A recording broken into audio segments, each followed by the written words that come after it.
RSSನ ಚಟುವಟಿಕೆಗಳನ್ನು ನಿಲ್ಲಿಸೋ ಪ್ರಯತ್ನ ನಡೆಸಿದ್ರೆ ಕರ್ನಾಟಕ ರಾಜ್ಯದಲ್ಲಿ ಯಾವುದೇ ಶಾಖೆ ಎಲ್ಲೆಲ್ಲಿ ನಡೀತಾ ಇದೆಯೋ ಅದು ಸರ್ಕಾರಿ ಜಾಗ ಇರ್ಬೋದು, ಖಾಸಗಿ ಜಾಗ ಇರ್ಬೋದು, ನಿಲ್ಲಿಸಂಥ ಧೈರ್ಯ ನೀವು ಮಾಡಿದ್ರೆ ನಿಮ್ಮ ಸರ್ಕಾರ ನಿರ್ನಾಮ ಆಗೋಗುತ್ತೆ.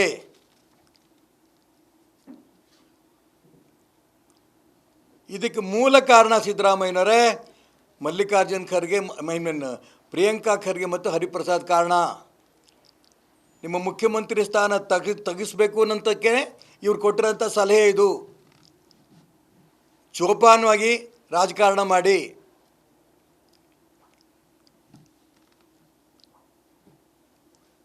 ಮನೆ ಉಪಮುಖ್ಯಮಂತ್ರಿ ಶಿವಕುಮಾರ್ ಅವರು ಕರಿ ಟೋಪಿ ಮನುಷ್ಯ MLA ಬಾಯಿ ಕಡೆ ಉಪಮುಖ್ಯಮಂತ್ರಿ ಹುದ್ದೆಗೂ ಕೂಡ ಗೌರವ ಕೊಡದೆ ಆ ಸ್ಥಾನದ ವಿಶೇಷತೆಯನ್ನು ಅರ್ಥ ಮಾಡಿಕೊಂಡೆ ಅದು ಹಿಂದಿನ ಕಾಲದಲ್ಲಿ ಯಾವ ರೂಪದಲ್ಲಿದ್ದರೋ ಅದೇ ರೂಪದ ಭಾಷೆ ಇನ್ನೂ ಬಳಸ್ತಾ ಇದ್ದಾರೆ. ಉಪಮುಖ್ಯಮಂತ್ರಿ ಸ್ಥಾನಕ್ಕೆ ಗೌರವ ಕೊಡಬೇಕು. ಆ ದಿಕ್ಕಿನಲ್ಲಿ ಶಿವಕುಮಾರ್ ನಡ್ಕೊಡ್ಲಿ ಅನ್ನೋಂಥ ಮಾತು ಕೂಡ ಅವರಿಗೆ ನಾನು ಹೇಳೋಕ್ಕೆ ಇಷ್ಟಪಡ್ತೇನೆ. ಒಟ್ಟಾರೆ RSS ಸುದ್ದಿ ಬಂದರೆ ಬಂದು ನೋಡಿ, ನೀವೆಲ್ಲೆಲ್ಲಿ ಶಾಖೆ ನಡೀತಾ ಇದ್ದಾವೋ ಅದೆಲ್ಲ ನಿಲ್ಲಿಸಿ ನೋಡಿ, ನಿಮ್ಮ ಹತ್ರ ತಾಕತ್ತಿದ್ರೆ.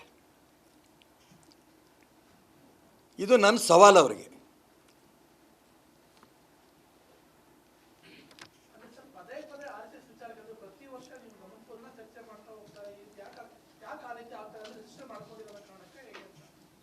RSSನ ಟೀಕೆ ಮಾಡಿದ್ರೆ ಒಂದು ಕಡೆ ಸೋನಿಯಾ ಗಾಂಧಿ, ರಾಹುಲ್ ಗಾಂಧಿ ಇವ್ರ ಕಡೆ ಗಮನ ಕೊಡ್ತಾರೆ, ಎರಡನೇದು ಮುಸಲ್ಮಾನರು ಅವ್ರ ಕಡೆ ಗಮನ ಕೊಡ್ತಾರೆ.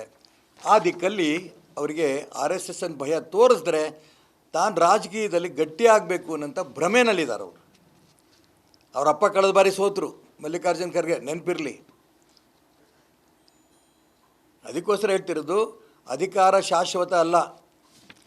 ಇಡೀ ದೇಶದಲ್ಲಿ ಅನೇಕ ವರ್ಷ ಕಾಂಗ್ರೆಸ್ ಆಡಳಿತ ನಡೆಸ್ಕೊಂಡು ಬಂತು. ಅವಾಗ RSS ಬಲಿಷ್ಠವಾಗಿರಲಿಲ್ಲ. ಈಗ RSS ದಿನ ದಿನ ದಿನ ಬಲಿಷ್ಠ ಆಗಿದೆ. ಇಡೀ ದೇಶದಲ್ಲಿ ಕಾಣ್ತಾ ಇದೆ, ಪ್ರಪಂಚದಲ್ಲಿ ಕಾಣ್ತಾ ಇದೆ. ಒಂದೊಂದು ಊರಿನಲ್ಲಿ ನಡೆದಂಥ ಮೆರವಣಿಗೆಗಳು, ಶಿಸ್ತುಬದ್ಧ ಸ್ವಯಂ ಸೇವಕರ ಮೆರವಣಿಗೆಗಳು ನೋಡಿದಾಗ ಯಾರಿಗಾರು ಹಿಂದುತ್ವ ಜಾಗೃತಿ ಆಗುತ್ತೆ. ಈ ದೇಶಕ್ಕೆ ಭವಿಷ್ಯ ಇದೆ ಅಂತ ವಿಶ್ವಾಸ ಬರುತ್ತೆ. ಹಾಗಾಗಿ ಈ ಒಂದು ಕಾಂಗ್ರೆಸ್ನವ್ರ ನಾಟಕ ಇದೆಯಲ್ಲ, ಇದನ್ನು ಆಡೋಕ್ಕೆ ಪ್ರಯತ್ನ ಮಾಡ್ತಾರೆ.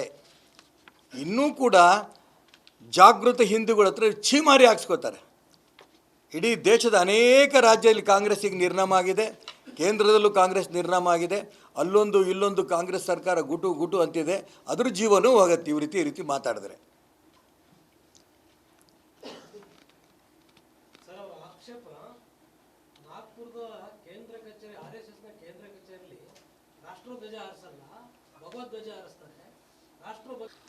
ರಾಷ್ಟ್ರಧ್ವಜ ಹಾರಿಸಲ್ಲ ಅಂತ ಇವ್ರು ಹೇಳಿದ್ದಾರೆ. ಇವರು ನೋಡಿದಾರ? ರಾಷ್ಟ್ರೀಯ ಸ್ವಯಂ ಸೇವಕ ಸಂಘ ಎಲ್ಲ ವಿಶೇಷ ಕಾರ್ಯಕ್ರಮದಲ್ಲಿ ರಾಷ್ಟ್ರಧ್ವಜ ಹಾರಿಸ್ತಾರೆ. ಆದರೆ ಪ್ರತಿದಿನ ಭಗವಧ್ವಜದ ಮುಖಾಂತರ ಪ್ರತಿಜ್ಞೆ ಮಾಡ್ತಾರೆ, ಈ ದೇಶವನ್ನು, ಈ ಧರ್ಮವನ್ನು ನಾವು ಉಳಿಸ್ತೇವೆ. ಯಾಕಂದರೆ ಭಗವಧ್ವಜ ಇವತ್ತು ನೆನ್ನೆದಲ್ಲ, ಸಾವಿರಾರು ವರ್ಷಗಳಿಂದ ಸಾಧು ಸಂತರಿಗೆ, ವೀರ ಪುರುಷರಿಗೆ, ಮಹಾಭಾರತ ರಾಮಾಯಣದಲ್ಲೂ ಕೂಡ ನೀವು ಯುದ್ಧ ಆಗತ್ತಂಥ ಸಂದರ್ಭ ನೋಡ್ರಿ ನೀವು, ಅಲ್ಲಿ ಭಗವಧ್ವಜವೇ ಇದ್ದಿದ್ದು. ಆ ಭಗವಧ್ವಜ ನಮಗೆ ಸ್ಫೂರ್ತಿ, ಪ್ರೇರಣೆ. ಪ್ರತಿದಿನ RSS ಶಾಖೆಯಲ್ಲಿ ಭಗವಧ್ವಜ ಇಟ್ಕೊಂಡೇ ಇರ್ತೀವಿ. ಹಾಗಾಗಿ ಅದ್ರ ಬಗ್ಗೆ ಟೀಕೆ ಮಾಡೋಕ್ಕೆ ಯಾರಿಗೂ ಇಲ್ಲ. ಆದರೆ ವಿಶೇಷ ಸಂದರ್ಭದಲ್ಲಿ ರಾಷ್ಟ್ರಧ್ವಜ ಕೂಡ ಹಾರಿಸ್ತೇವೆ. ಇವರು ಹಾರಿಸಲ್ಲ ಅಂತ ಅಪಪ್ರಚಾರ ಮಾಡಿದ್ರೆ ಜನ ನಂಬ್ತಾರೇನು?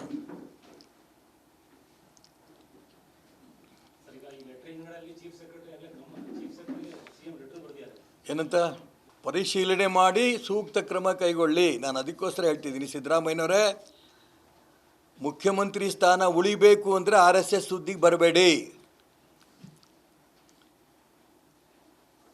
ನೀವು ಮುಖ್ಯಮಂತ್ರಿ ಸ್ಥಾನ ಕಳ್ಕೋಬೇಕು ಅಂದರೆ RSS ಸುದ್ದಿ ಬರ್ರಿ. ಪ್ರಿಯಾಂಕಾ ಖರ್ಗೆ ಮುಖ್ಯಮಂತ್ರಿ ಸ್ಥಾನವನ್ನು ತೆಗಿಬೇಕು ಅನ್ನೋದಕ್ಕೆ ಅವ್ರು ಮಾಡ್ತಿರೋಂಥ ಕುತಂತ್ರ ರಾಜಕಾರಣ ಇದು. ಇದನ್ನು ಸಿದ್ದರಾಮಯ್ಯನವ್ರು ಅರ್ಥ ಮಾಡ್ಕೋತಾರೆ ಅಂತ ನಾನು ಭಾವಿಸ್ತೇನೆ.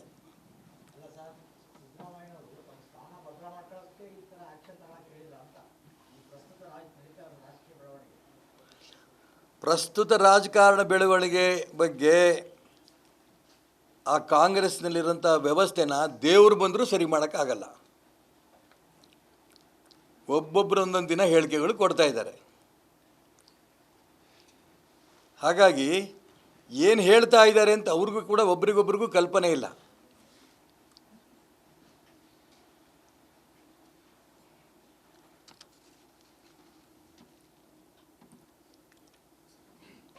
ಈ ದೇಶದ್ರೋಹಿ ಸಂಘಟನೆಗಳಿದಾವಲ್ಲ, SDPI, PFI, ಇದ್ರ ಬಗ್ಗೆ ಚಕಾರ ಎತ್ತಲ್ಲ. ಹಗಲು ರಾತ್ರಿ RSS ಅಂತ ಕನಸು ಬೀಳ್ತಾ ಇರ್ತೀವಿ. ದೇಶದ್ರೋಹಿ ಸಂಘಟನೆಗಳು, ಉಗ್ರಗಾಮಿ ಸಂಘಟನೆಗಳು, ದೇಶವನ್ನು ಹಾಳು ಮಾಡ್ತಾ ಇರೋರು, ಮತಾಂತರ ಮಾಡ್ತಾ ಇರೋರು, ಲವ್ ಜಿಹಾದೆ ಮಾಡ್ತಾ ಇರೋರು, ಅವ್ರ ಬಗ್ಗೆ ಒಂದೇ ಒಂದು ಚಕಾರ ಎತ್ತುತ್ತಿಲ್ಲಲ್ಲ ಕಾಂಗ್ರೆಸ್ ನಾಯಕರು.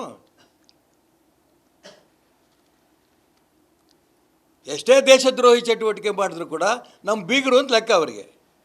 RSSನ ಚಟುವಟಿಕೆಗಳನ್ನು ನಿಲ್ಲಿಸೋ ಪ್ರಯತ್ನ ನಡೆಸಿದ್ರೆ ಕರ್ನಾಟಕ ರಾಜ್ಯದಲ್ಲಿ ಯಾವುದೇ ಶಾಖೆ ಎಲ್ಲೆಲ್ಲಿ ನಡೀತಾ ಇದೆಯೋ, ಅದು ಸರ್ಕಾರಿ ಜಾಗ ಇರ್ಬೋದು, ಖಾಸಗಿ ಜಾಗ ಇರ್ಬೋದು, ನಿಲ್ಲಿಸಂಥ ಧೈರ್ಯ ನೀವು ಮಾಡಿದ್ರೆ ನಿಮ್ಮ ಸರ್ಕಾರ ನಿರ್ನಾಮ ಆಗೋಗುತ್ತೆ.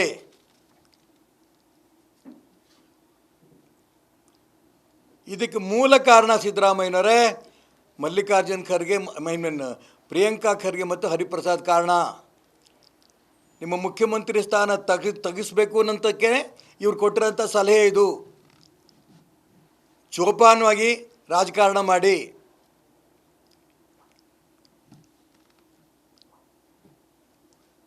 ಮನೆ ಉಪಮುಖ್ಯಮಂತ್ರಿ ಶಿವಕುಮಾರ್ ಅವರು, ಕರಿ ಟೋಪಿ ಮನುಷ್ಯ, MLA ಬಾಯಿ ಕಡೆ, ಉಪಮುಖ್ಯಮಂತ್ರಿ ಹುದ್ದೆಗೂ ಕೂಡ ಗೌರವ ಕೊಡದೆ ಆ ಸ್ಥಾನದ ವಿಶೇಷತೆಯನ್ನು ಅರ್ಥ ಮಾಡಿಕೊಂಡೆ ಅದು ಹಿಂದಿನ ಕಾಲದಲ್ಲಿ ಯಾವ ರೂಪದಲ್ಲಿದ್ದರೋ ಅದೇ ರೂಪದ ಭಾಷೆ ಇನ್ನೂ ಬಳಸ್ತಾ ಇದ್ದಾರೆ. ಉಪಮುಖ್ಯಮಂತ್ರಿ ಸ್ಥಾನಕ್ಕೆ ಗೌರವ ಕೊಡಬೇಕು. ಆ ದಿಕ್ಕಿನಲ್ಲಿ ಶಿವಕುಮಾರ್ ನಡ್ಕೊಡ್ಲಿ ಅನ್ನೋಂಥ ಮಾತು ಕೂಡ ಅವ್ರಿಗೆ ನಾನು ಹೇಳೋಕ್ಕೆ ಇಷ್ಟಪಡ್ತೇನೆ. ಒಟ್ಟಾರೆ RSS ಸುದ್ದಿ ಬಂದು ನೋಡಿ, ನೀವೆಲ್ಲೆಲ್ಲಿ ಶಾಖೆ ನಡೀತಾ ಇದ್ದಾವೋ ಅದೆಲ್ಲ ನಿಲ್ಲಿಸಿ ನೋಡಿ, ನಿಮ್ಮ ಹತ್ರ ತಾಕತ್ತಿದ್ರೆ. ಇದು ನನ್ನ ಸವಾಲು ಅವರಿಗೆ.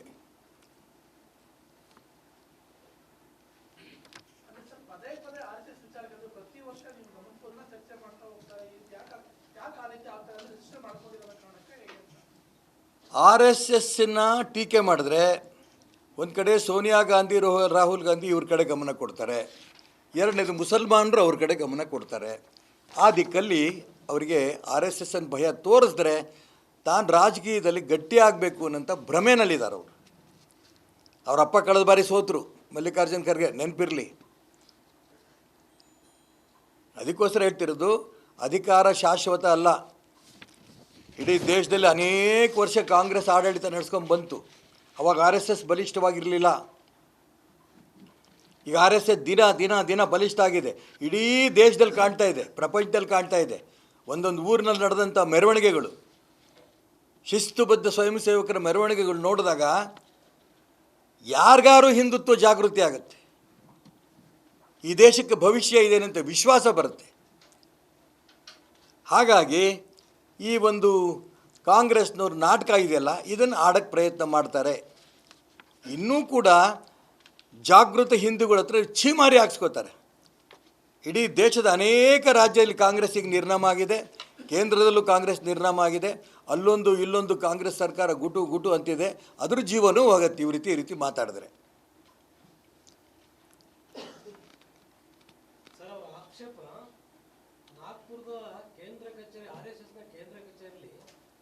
ಧ್ವಜ ಹಾರಿಸಲ್ಲ, ಭಗವದ್ ಧ್ವಜ ಹಾರಿಸ್ತಾರೆ. ರಾಷ್ಟ್ರಧ್ವಜ ಹಾರಿಸಲ್ಲ ಅಂತ ಇವ್ರು ಹೇಳಿದ್ದಾರೆ, ಇವರು ನೋಡಿದಾರ? ರಾಷ್ಟ್ರೀಯ ಸ್ವಯಂ ಸೇವಕ ಸಂಘ ಎಲ್ಲ ವಿಶೇಷ ಕಾರ್ಯಕ್ರಮದಲ್ಲಿ ರಾಷ್ಟ್ರಧ್ವಜ ಹಾರಿಸ್ತಾರೆ.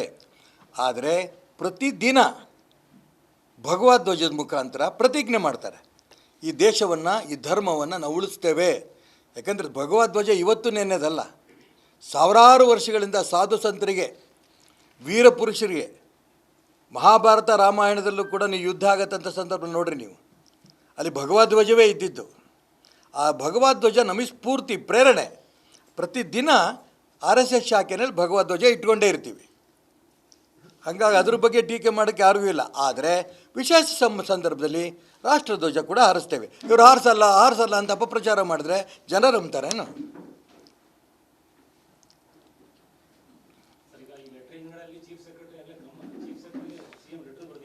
ಏನಂತ ಪರಿಶೀಲನೆ ಮಾಡಿ ಸೂಕ್ತ ಕ್ರಮ ಕೈಗೊಳ್ಳಿ. ನಾನು ಅದಕ್ಕೋಸ್ಕರ ಹೇಳ್ತಿದ್ದೀನಿ, ಸಿದ್ದರಾಮಯ್ಯನವರೇ, ಮುಖ್ಯಮಂತ್ರಿ ಸ್ಥಾನ ಉಳಿಬೇಕು ಅಂದರೆ RSS ಸುದ್ದಿಗೆ ಬರಬೇಡಿ.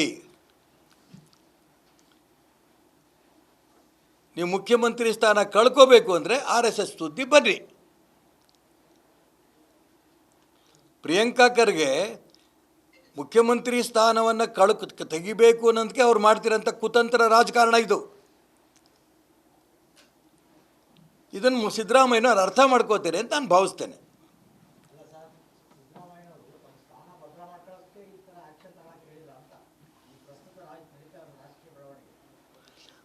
ಪ್ರಸ್ತುತ ರಾಜಕಾರಣ ಬೆಳವಣಿಗೆ ಬಗ್ಗೆ ಆ ಕಾಂಗ್ರೆಸ್ನಲ್ಲಿರೋಂಥ ವ್ಯವಸ್ಥೆನ ದೇವರು ಬಂದರೂ ಸರಿ ಮಾಡೋಕ್ಕಾಗಲ್ಲ.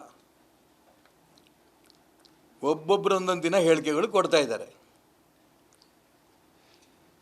ಹಾಗಾಗಿ ಏನು ಹೇಳ್ತಾ ಇದ್ದಾರೆ ಅಂತ ಅವ್ರಿಗೂ ಕೂಡ ಒಬ್ರಿಗೊಬ್ರಿಗೂ ಕಲ್ಪನೆ ಇಲ್ಲ.